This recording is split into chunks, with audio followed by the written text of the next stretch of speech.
Mi suegra llevaba meses invadiendo nuestra casa sin respetar ni un solo límite, así que le dimos una llave falsa. Nunca imaginó que intentaría usarla justo delante de la policía. La detuvieron delante de nuestra puerta con una llave en la mano. No era su casa, no era su llave. Y aún así fue. Eso es lo que pasa cuando alguien lleva tantos años entrando en tu vida, como si no hubiera pestillos, ni vergüenza, ni consecuencias. Sí, suena mezquino. Lo es. No voy a fingir superioridad moral porque, con ciertas personas, la cortesía solo sirve para que te pisen mejor. Mi suegra, en cambio, entiende otro idioma. Bienvenidos a mi canal. Quiero agradecer a todos los que ven y escuchan este video. Suscríbete al canal y ayúdame a llegar a los 5,000 suscriptores. Además, dale me gusta a esta historia. Me esfuerzo mucho en crear cada historia para cada uno de ustedes. Por favor, comparte el video con tus amigos. ¡Disfrútalo! Uno más sucio, más pequeño, más miserable. Y yo, después de años, ya lo hablaba con soltura. Tengo 31 años. Mi mujer, 33. Llevamos casados lo bastante como para saber distinguir un problema de una plaga, y lo de su madre nunca fue un problema. Fue una forma de invasión. Vivimos con un perro al que voy a llamar Peludo porque es peludo y porque no me apetece regalar detalles. Es, al mismo tiempo, el ser más adorable que he conocido, y el segundo animal más tonto de la península. Un día se estampó 3 veces contra la misma puerta de cristal, y en cada intento parecía convencido de que, ahora sí, iban a atravesarla. Si no ocupa el primer puesto en estupidez, es únicamente porque ese trono le pertenece a mi suegra. Una mujer que no sabría reconocer un límite, ni aunque se lo pintaran en la frente con rotulador. Llegamos a llevar a Peludo al veterinario por si veía mal. A Peludo, no a ella, aunque ganas no faltaron. El veterinario dijo que estaba perfecto. No era un problema de vista, era simplemente idiota. Pero es nuestro idiota, y lo queremos. Ese tipo de ternura nunca la reservamos para mi suegra. Ella no es torpe, es corrosiva. Tiene esa energía de persona que entra en una habitación y parece que baja el oxígeno. Compramos la casa hace poco más de un año, en una urbanización de las afueras de Madrid donde nadie aparece sin avisar. Eso, para mucha gente, es un detalle. Para mí era una condición de supervivencia, porque mi suegra, la llamaré así para no tener que escribir cada vez, engendro con bolso, permanente de peluquería y capacidad criminal para tocar el timbre, tenía la costumbre de presentarse sin avisar como si fuera una afición nacional, como quien sale a correr. Solo que ella venía a invadir. Tiene 62 años, está jubilada de dar clase en primaria, lo cual explica demasiadas cosas sobre varias generaciones de chavales. Y vive sola, a unos 70 minutos de nosotros. Y cuando digo que no entiende los límites, no exagero. No es que los cruce, es que actúa como si no existieran. Está convencida de que haber parido a mi mujer le concede acceso total, permanente e incuestionable a la vida de su hija, a su casa, a sus decisiones, y por desgracia, también a mí. En el piso donde vivíamos antes, se presentaba cuando le daba la gana. No llamaba, no preguntaba. Volvíamos de trabajar y allí estaba, sentada en nuestro sofá, viendo la tele como si pagara ella la comunidad. Había conseguido una llave del administrador de la finca diciéndole que era el contacto de emergencia de mi mujer. Debía de considerar una urgencia nacional sentarse a ver sus programas y criticar nuestros muebles. Tardamos poco en quitarle ese privilegio, porque ni siquiera mi mujer, que lleva toda la vida sobreviviéndola, la soportaba ya dentro de casa. De hecho, al administrador le llevamos una tarta de una pastelería de Chamberí, una foto de ella y una instrucción clarísima. Esta mujer no entra, aunque llore, aunque mienta, aunque venga disfrazada de abuela adorable, que es un papel que no le sale. Si en aquel momento hubiéramos podido pedir una orden de alejamiento, habríamos pedido varias, por si acaso. Pero por lo visto, ser una pesadilla con cardigan no cuenta como delito. En el piso antiguo tenía una rutina que yo bauticé como las inspecciones de los martes. Siempre martes, nunca lunes, nunca jueves.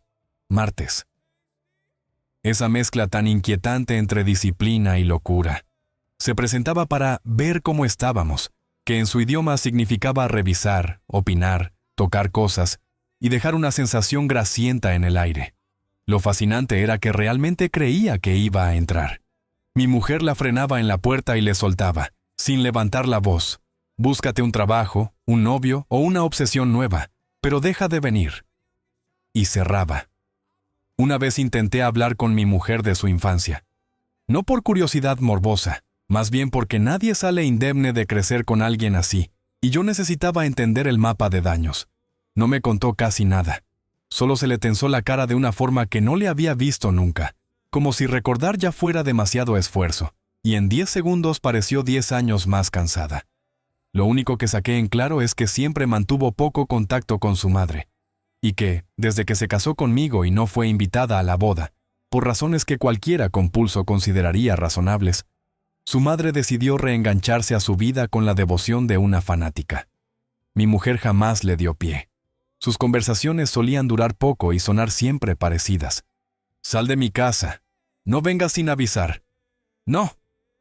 Aún así, aquella mujer seguía insistiendo, como si una negativa repetida acabara convirtiéndose en permiso si la aguantabas lo suficiente. Por eso, cuando compramos la casa, no estábamos buscando solo metros cuadrados o luz natural. Estábamos buscando distancia, barreras, tiempo de reacción. Recuerdo decirle a la agente inmobiliaria, medio en serio, medio no, que necesitábamos una vivienda con defensas antisuegra. Nada ilegal, claro. Nada de ballestas ni trampillas. Solo una calle desde la que se viera venir cualquier coche con tiempo. Una entrada incómoda, una puerta principal con buen cerrojo, y una estructura capaz de soportar que ella decidiera lanzarse encima como si fuera un ariete con bolso. Yo quería también una puerta trasera con cierre interior de cadena, no solo pestillo, porque con ella uno acaba pensando así, en capas. La agente creyó que exagerábamos. Hasta que, por una combinación de mala suerte y justicia poética, la conoció.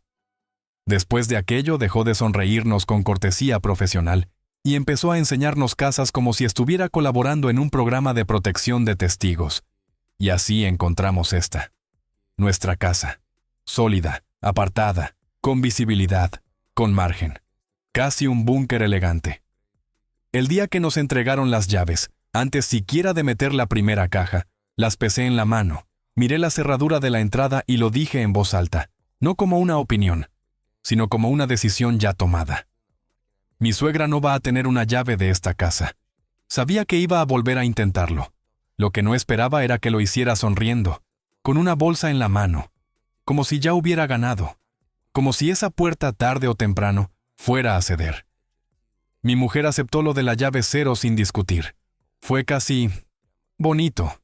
Un acuerdo limpio, sin matices. Si hubiéramos podido poner trampas para osos en el jardín sin acabar en el telediario, probablemente habría dormido mejor durante semanas. Por primera vez en años teníamos algo que no estaba contaminado. Una casa nueva, lejos, sin historial. A ella le gustaba, a mí me gustaba, a Peludo le encantaba. Y lo más importante, su madre no sabía dónde estábamos. O eso creíamos. Aún así, dejamos una copia de la llave a alguien que la merecía. Nuestro vecino de enfrente, un bombero jubilado llamado Julián. De esos hombres que no levantan la voz pero no hace falta. Césped perfecto, horarios exactos, mirada que mide distancias. Te vigila la casa cuando te vas, te saluda con la manguera en la mano y jamás, ni una sola vez, ha cruzado nuestro umbral sin invitación. Nunca ha tocado nada que no sea suyo. Nunca ha preguntado más de lo necesario. Ese tipo de respeto que no se negocia. ¿Y sí? Compararlo con mi suegra es casi ofensivo. Para Julián, él recibiría a un ladrón con 2 palabras y una decisión. Ella entraría en casa y tendrías que llamar a Protección Civil para que nos rescate de su opinión sobre las cortinas. A su madre la teníamos bloqueada desde antes de mudarnos. Teléfono, redes, todo. No sirvió de nada. Empezó a aparecer con números nuevos, cuentas nuevas, nombres ligeramente cambiados. Siempre la misma pregunta disfrazada de preocupación. ¿Dónde estáis? ¿Cuándo me dais la dirección? ¿Cuándo tendré mi llave? Mi mujer ni contestaba. Yo tampoco. Silencio. A ver si así entendía. No entendió. Durante meses lo intentó todo. Llamó al antiguo administrador, que prácticamente le colgó en cuanto reconoció la voz. Contactó con amigos nuestros.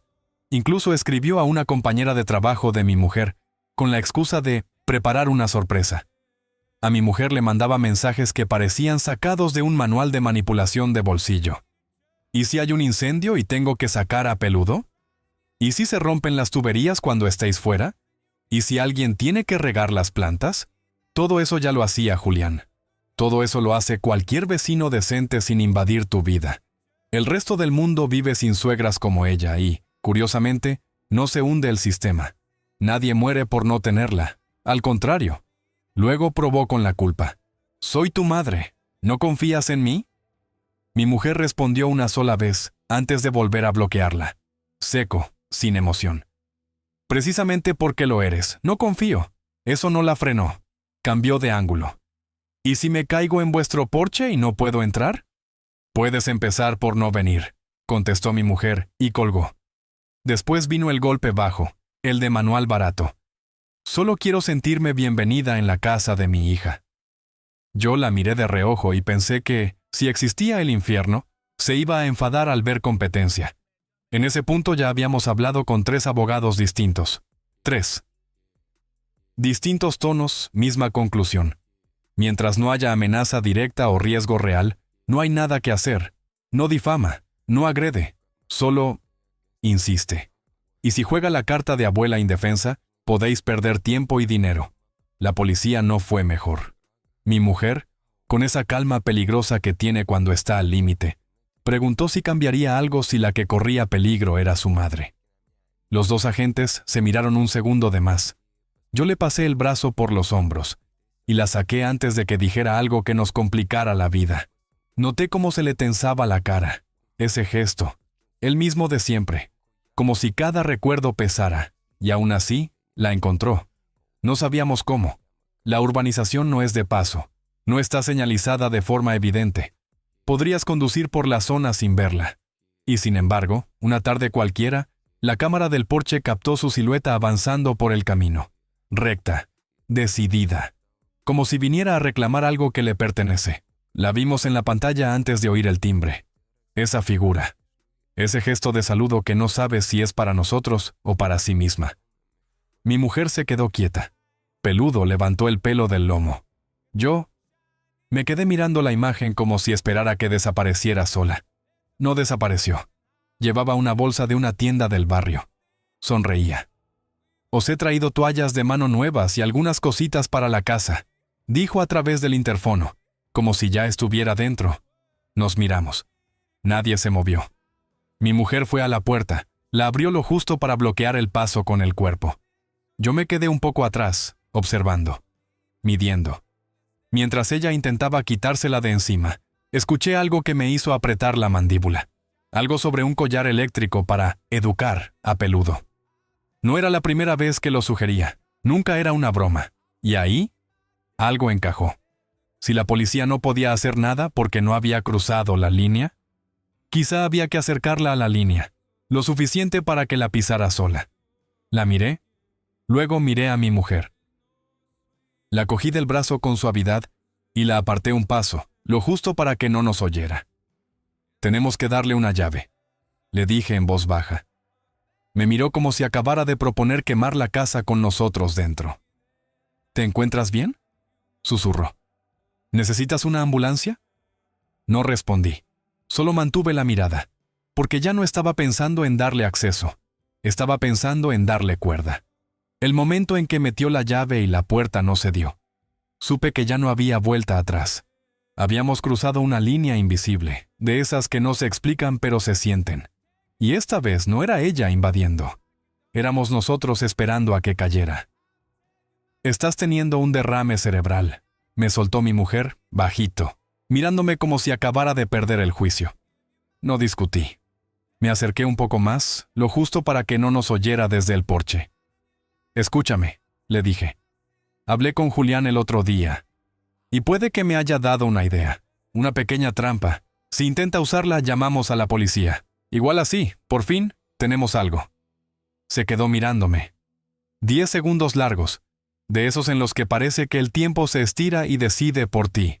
Luego, sonrió. No de alivio, de comprensión. «¿Le vas a dar una llave falsa?», asentí. «Una idéntica, que encaje, que gire». Pero que no abra nada. No lo pensó mucho más. Hazlo. No hubo discurso moral, no hubo dudas, solo cansancio acumulado y una decisión que llevaba años gestándose. Aquel día tardamos media hora en quitárnosla de la puerta. Media hora de insistencia, de regalos no pedidos, de esa voz que no baja nunca del todo. Cuando por fin se fue, llamé a Julián para avisarle. Quería que la tuviera ubicada. También llamamos a la policía, otra vez. Otra respuesta igual.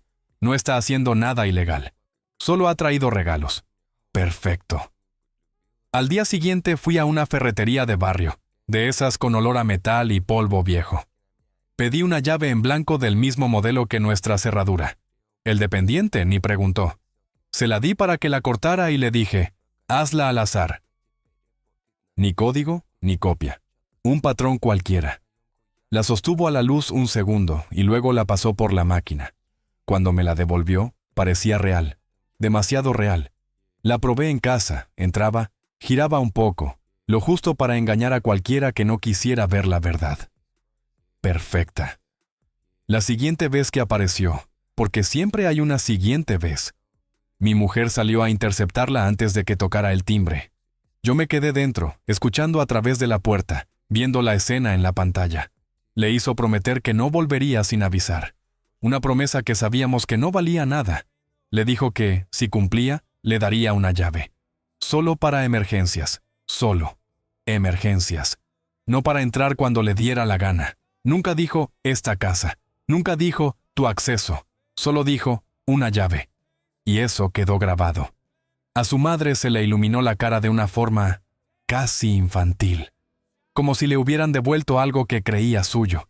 La abrazó. Lloró. Dijo que significaba mucho. Que cumpliría su palabra, que ya tenía incluso un llavero especial preparado. Ese detalle me dio más asco que todo lo demás. Durante los 2 meses siguientes, silencio. Demasiado silencio. No apareció ni una sola vez. Mandaba mensajes desde cuentas nuevas, sí, pero el tono había cambiado. Preguntaba si podía venir, si la invitábamos, si nos venía bien.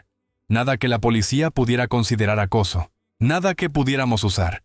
Mi mujer empezó a relajarse. Yo no. Una noche, mientras cenábamos, dijo la frase exacta que siempre precede a la desgracia. Mamá está portándose muy bien últimamente. Igual lo de la llave ayudó. Sentí un nudo en el estómago. Porque ese igual siempre es mentira.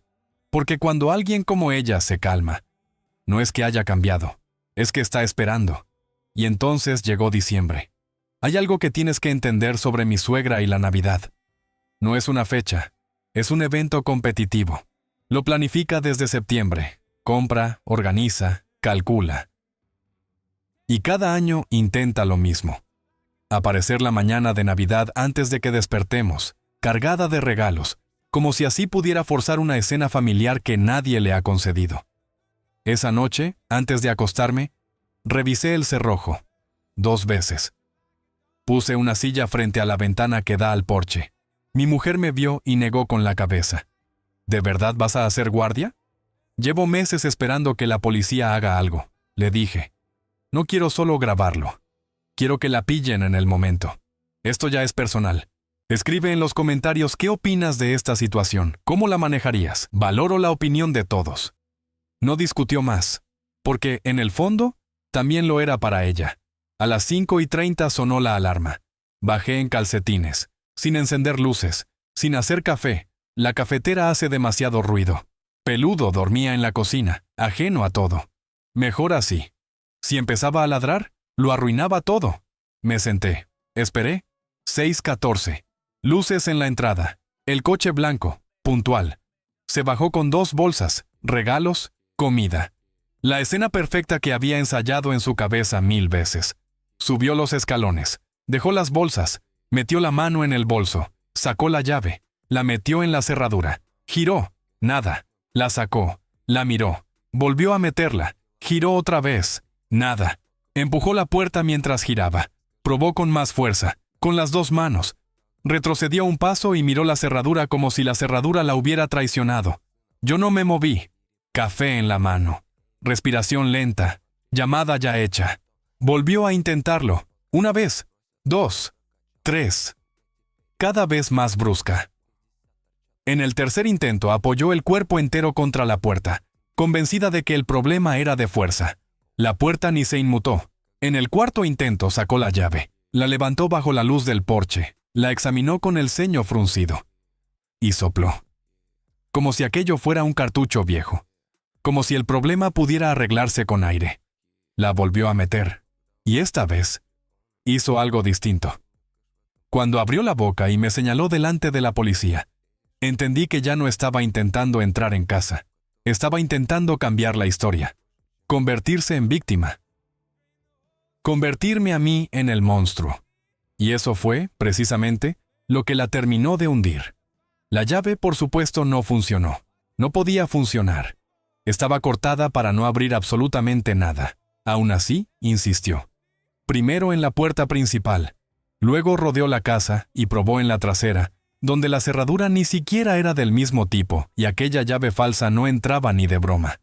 Volvió al porche con ese paso suyo, corto y furioso, y lo intentó otra vez delante de la principal. Luego se quedó allí, con las manos en la cintura, mirando la puerta como si la madera la hubiera ofendido personalmente. Quizá habría seguido un rato más.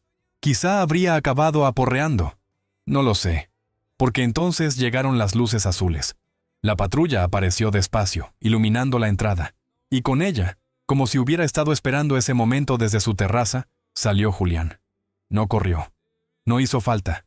Bajó con esa calma seca de quien ha visto incendios de verdad y sabe reconocer otro tipo de desastre cuando lo tiene delante.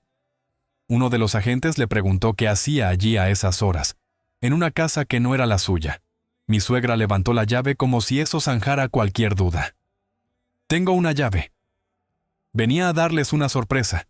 La palabra «sorpresa» quedó flotando en el aire con una indecencia casi admirable. Yo salí entonces, y en cuanto me vio, se le encendió la cara.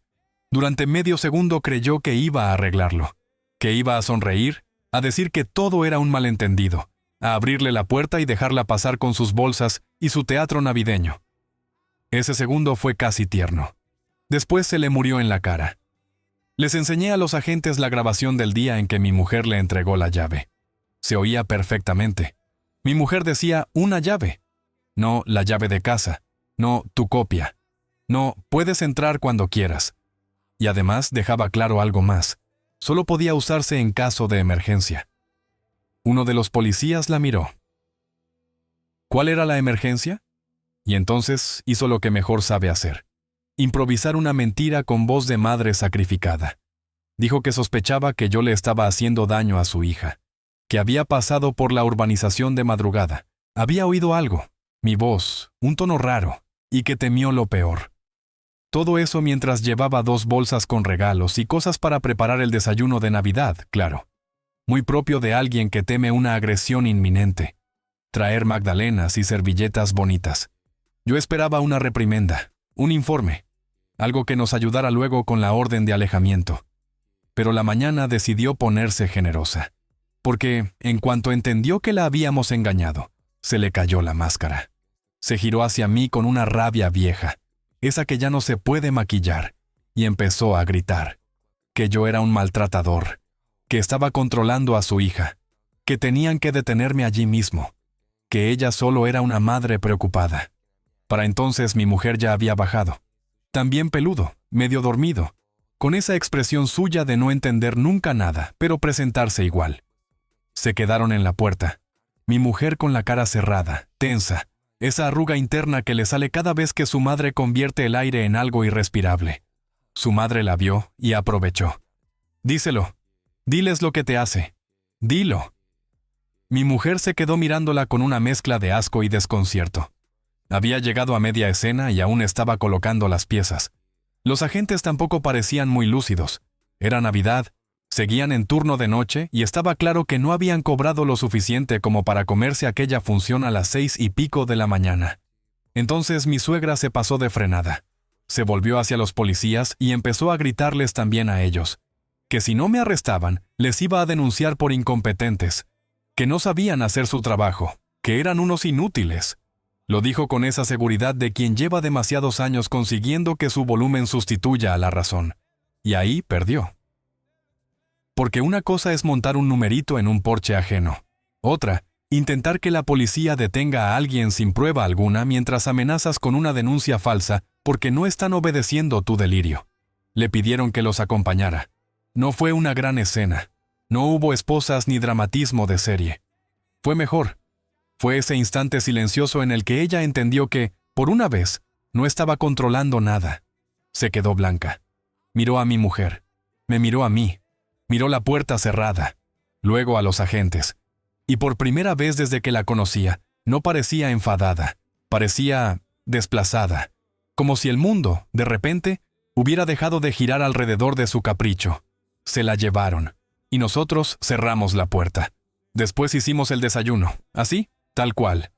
Como si hubiera pasado un temporal y tocara revisar daños. Abrimos los regalos. Peludo recibió uno antes que nadie y casi se come el papel. Mi mujer habló poco, pero estaba distinta. No relajada, no todavía. Más bien como si algo por fin hubiera cambiado de sitio. Más tarde nos acercamos a comisaría y volvimos a presentar la solicitud para una orden de alejamiento. Otra vez, con las grabaciones, con el incidente, con su reacción. Esta vez había más. No sé si suficiente, pero más. Y ahora esperamos. Igual tarda, igual toca pelearlo. Pero, si sale, será el único regalo de Navidad que de verdad nos importe. Aclaro una cosa porque desde fuera todo el mundo cree que esto empezó con la llave falsa. No. Nosotros ya lo habíamos intentado antes, 2 veces, 2 formularios, 2 negativas. A mi mujer ya se lo habían tumbado años atrás, incluso antes de conocerme. Siempre la misma respuesta. No había base suficiente para impedir que una madre se acercara a su hija. Como si el parentesco fuera una especie de pase VIP para el desgaste. También intentamos casarla con los mensajes de cuentas falsas. Nunca hubo prueba limpia. O era más lista de lo que parecía, o simplemente tuvo suerte. Porque que una cuenta diga ser ella no demuestra nada. Lo sé por cómo calla cuando algo se acerca demasiado. Pero no tengo permiso para contarlas. Y eso no va a cambiar. Esa me la dejó compartir porque ya había demasiada gente preguntando por qué a ella se le apaga la cara cada vez que aparece su madre. Después de aquello, se marchó de casa en cuanto cumplió los 18 y mantuvo contacto mínimo. No por cariño, por dosificación. Porque ya había comprobado que cortar del todo podía ser peor. Lo hizo una vez, en sus 20. Y la reacción fue tan desquiciada que su madre terminó mudándose a esta ciudad solo para volver a engancharse a su vida. Ni siquiera eran de aquí. Vino detrás. Por eso mi mujer nunca se sorprendía del todo cuando su madre nos encontraba. Le molestaba, le agotaba, le removía cosas antiguas, pero no le sorprendía. Ya había pasado antes. Aún así, cuando nos mudamos a esta casa, creyó, o quiso creer, que conmigo allí, con más distancia, con más medidas, sería distinto. Y cuando le propuse lo de la llave falsa tuvo dudas, claro que sí, no por escrúpulos, por costumbre. Cuando llevas media vida sobreviviendo a alguien así, cuesta confiar incluso en los planes buenos. Pero confió, y no era una paranoia nuestra. Casi se me olvida una cosa que explica por qué la idea de la llave no nos parecía exagerada. En el piso antiguo, su madre no entró una sola vez con la copia de emergencia, entró varias. Nosotros solo nos enteramos el día que la encontramos sentada en el sofá viendo sus programas como si la hubiéramos invitado. Pero por lo que ella misma dejó caer después, ya había ido otras veces sin que lo supiéramos. Según su versión, para ayudarnos a mantener el piso limpio y ordenado. No sé si de verdad hacía algo o si simplemente se sentaba, cotilleaba y se largaba. Nunca lo sabremos. Lo único cierto es que, desde el momento en que la pillamos, le quitamos la llave, cambiamos la cerradura y empezamos a planear la mudanza con otra urgencia. No estábamos imaginando nada, solo íbamos tarde. Después del episodio de Navidad y de todo lo que vino detrás, la cosa por fin se movió. No voy a marearlo. Esta vez sí nos concedieron la orden de alejamiento, y sinceramente, creo que ayudó verla perdiendo los nervios delante de la policía. Las cámaras corporales de los agentes recogieron justo lo que siempre había conseguido esconder cuando le convenía. La amenaza, el cambio de tono, el momento en que dejó de ser una madre preocupada y volvió a ser lo que era. No sé cuánto peso tuvo la llave falsa y cuánto su propio numerito, pero en el fondo da igual. La trampa solo sirvió para quitarle la máscara. Lo importante es que, por primera vez, quedó por escrito. No somos idiotas. No esperamos que un papel la transforme en una anciana razonable. Pero ahora, si aparece, ya no es una mujer con bolsas de regalo y excusas blandas. Ahora está incumpliendo una orden.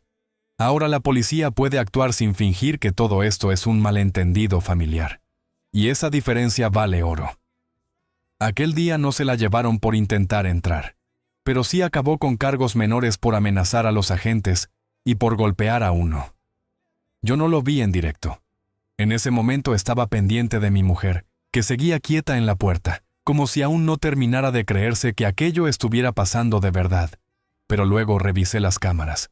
Se ve cómo forcejea cuando no le hacen caso, cómo intenta zafarse de ellos, cómo le planta un golpe en el pecho a uno de los policías con esa indignación absurda de quien cree que la autoridad existe para obedecerla. Desde entonces hemos tenido unas fiestas tranquilas y un comienzo de año bastante decente. No voy a decir todo va bien, porque ya he aprendido que ciertas frases invocan el desastre. Así que solo diré esto. De momento, paz. Y ojalá se quede ahí. Aunque, siendo honestos, ya no dependemos solo de la suerte. Julián, por ejemplo, se ha convertido en una especie de vigilancia vecinal con piernas. Está jubilado, sí, pero no pertenece al tipo de jubilado que mata las tardes viendo la tele o regalando bufandas a sus nietos. Es más bien de los que detectan una ardilla robando tarta desde 30 metros y la persiguen hasta que la suelta. Una versión castiza de un comando de montaña, pero en camiseta. Y menos mal. Porque cuando nos fuimos unos días de viaje y la casa se quedó vacía, mi suegra volvió. De alguna manera supo que no estábamos. Quizá pasó varias veces por la calle de enfrente. Julián dice que vio su coche y apuntó la matrícula, aunque nuestra cámara no alcanzaba esa zona. Esta vez no intentó usar la llave para entrar. La usó para rompernos una ventana. Eso sí quedó grabado. No se aprecia bien con qué objeto golpeó el cristal, pero sí se ve una cosa con claridad. La llave falsa apareció luego dentro de casa. La llevaba encima todavía, como un recordatorio, como una obsesión metálica que se negaba a soltar. Un vecino oyó el estruendo. Avisó a Julián. Y Julián, a la policía. Yo, sinceramente, habría pagado por ver la otra versión. La de Julián persiguiéndola entre los chalés y gritándole que dejara de esconderse. Pero no hizo falta. Esta vez, ya teníamos algo mucho mejor. Se escondió detrás de un árbol, como si eso pudiera borrar lo que ya había hecho. Como si no hubiera cámaras, ni vecinos, ni una orden judicial colgando sobre su cabeza. Y en ese momento entendí algo incómodo. No estaba aprendiendo. Estaba empeorando. No llegó a hacer mucho dentro de la casa. Apenas unos segundos de caos, cristal roto, respiración agitada. Y luego las sirenas. 10 minutos. Eso fue todo lo que necesitó la policía para llegar esta vez. 10 minutos que, para ella, debieron sentirse como una eternidad mal calculada. La sacaron de allí, sin discursos, sin margen. Violación de la orden de alejamiento. Allanamiento de morada. Esta vez no había interpretación posible. No había "solo vine a ayudar", ni bolsas de regalo, ni sonrisa forzada. Solo hechos. El juicio fue rápido. Demasiado simple para todo lo que llevaba años acumulándose.